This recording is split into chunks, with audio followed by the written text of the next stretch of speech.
I was unfaithful. I had affairs. One talk. What I did is not acceptable. And today, believe in me again.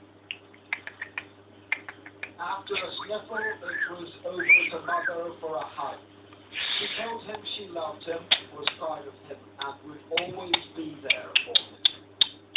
Members of his wife's family were here too, but Tiger Woods didn't linger for too long. John Patton was the life of his bride he was on, back in Shanghai. John Patton, ITV News, in Florida. John is now from Florida. John, what struck you most about this really rather short statement? Well, Mary, if you admire Tiger Woods, you regard his performance as self-assured. If you're a detractor, you might think him rather arrogant.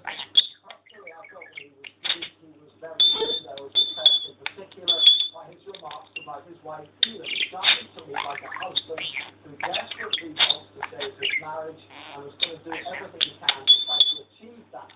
Much has been made in the past about Woods' determination to dominate professional golf, yet he made very little mention of the game he loves. That's because his priorities right now are his family, and that's, of course, as it should be. Much more than that. The fact of the matter is that I think from a public point of view, they will listen to what he said, hear what he said, see that he said it himself to them, as opposed to a journalist version of what I'm saying, and then make up their own mind. But I think it's a big step in the right direction.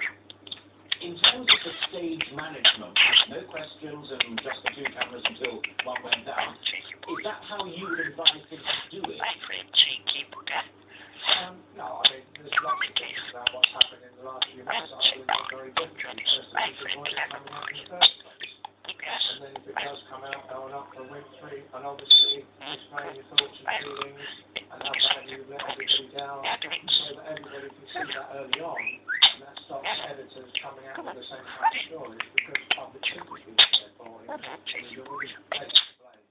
So if it comes down, people stop buying the tickets. But I do think that in terms of what he's doing, you need to build a relationship with the media. Don't think how big a star you are. It doesn't matter who you are. Obviously, the first time of anything that goes wrong, we're going to jump at him because of it. And I'm expecting him to be criticised in the media tomorrow, but not by the public. Because the public will be expressed by his sincerity and the way that he's just opening himself up and totally apologised for someone and for everybody else for what he's been doing, which in his own words is totally wrong and totally unacceptable. So thank you very much for joining us this evening. Still making seaside ended in poor shutdown production, possibly forever. The workers, it is a tragedy. For generations, the local economy has relied on the red car factory and its workers sending cars without it. The whole region this summer, even though this was there for a day, certainly hoped would never come. To look at the chorus class this morning, you wouldn't have known that 150 years but the workers are right. Knew their lives as landscape would never be. It was a day that struck at the heart of so many families. Josh, like mother and father, worked at Chorus, and at 7 a.m. they began preparing for their trial.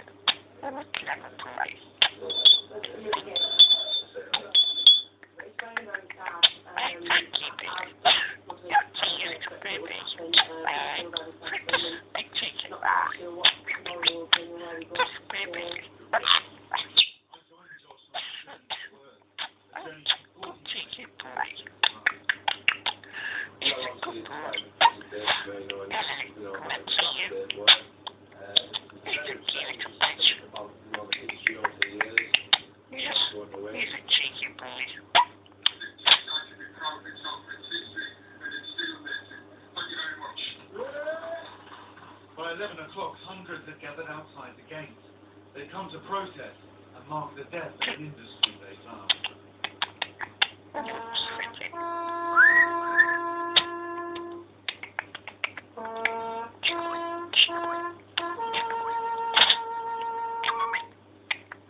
These are the faces of some of the 1,600 workers who are losing their livelihood. They stood alongside the community, young and old, relied on the chorus plant for generations.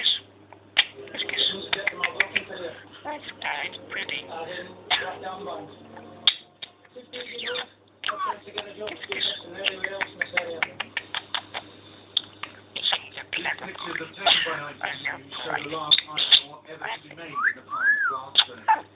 What you're watching is the beginning of the end of this time. The flickering embers of an institution that has provided so many. Well, it's now 4 o'clock, and after over a century, steel production here is officially ended. It took with it generations of history and a defining symbol of this region. What you've got to remember is this isn't just about jobs going here, of course. It's all about 8,000 others rely on this site being here for their livelihood. So this really is huge for this area. And what Josh was talking about there, about moving away from this part of the country, well, he wasn't the only one by any means that said that to me today. And that really is incredible when you think about the industrial heritage and history that this area has had in the past. A man has been jailed for life for murdering his 7-week-old daughter. Olusulu Akindele will serve at least 16 years in prison for killing newborn Leah. She died from brain damage after suffering weeks of torture and abuse. Former Cabinet Minister James Pennell will stand down from Parliament at the general election. The Stalybridge and Hyde MP, who resigned as working pension secretary last June in protest over Gordon Brown's leadership, says he